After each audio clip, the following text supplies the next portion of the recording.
So I was actually watching a video today that Alex Mosi uploaded about AI and how the future will look like.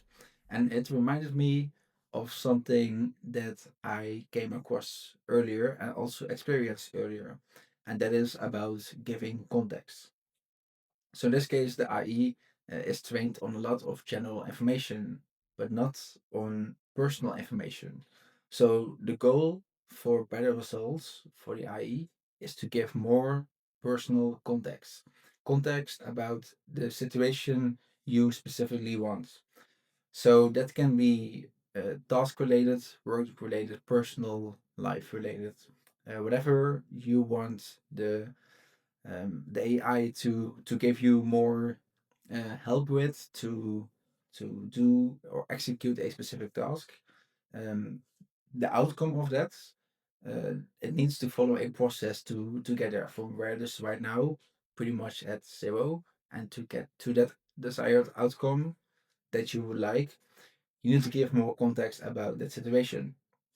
So then the question becomes, how do I give as much context as possible? There's a few ways you can do it.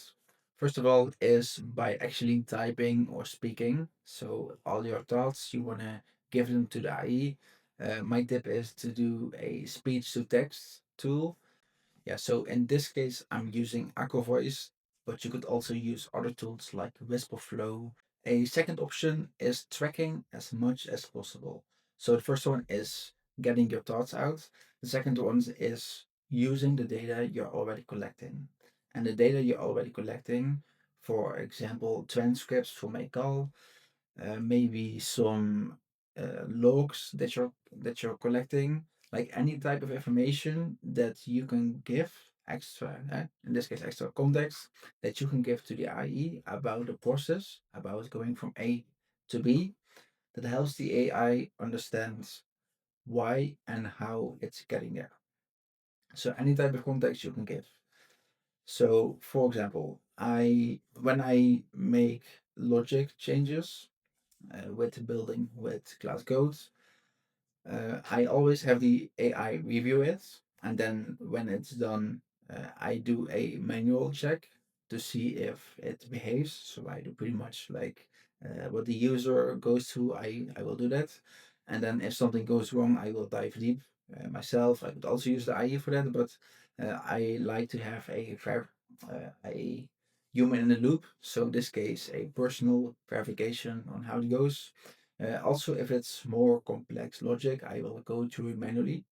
Anyway, when I make manual edits, I tell it is so this is what you gave to me, and then this is what I have changed. Analyze it, tell me what is different and why, and I will of course give it the context on why it was wrong. So pretty much the AI builds something, I review it. When something is wrong, I share why it is wrong, and then I have the AI analyze it. So all that context I will then save in some place so that when that mistake happens again, I not only have the solution, but I also have the thinking process with the steps. And this is something that you could do for small things and for big things. So in this case, you can do it for a single step in a workflow, but you could also do it for bigger workflows. So it doesn't matter how small or how big it is. In this case, you could use this method.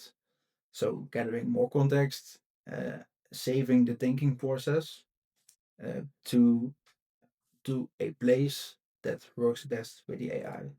So depending on what tool you use, you could do that. So for example, with Cloud Code, you save it into an MD file or you save it into a skill. So there's many possibilities. The main point here is save and use as much context as possible so that the AI gives better results. Anyway, that's something that I got reminded of today, and I wanted to share this lesson with you. So thank you for watching, and I see you in the next one.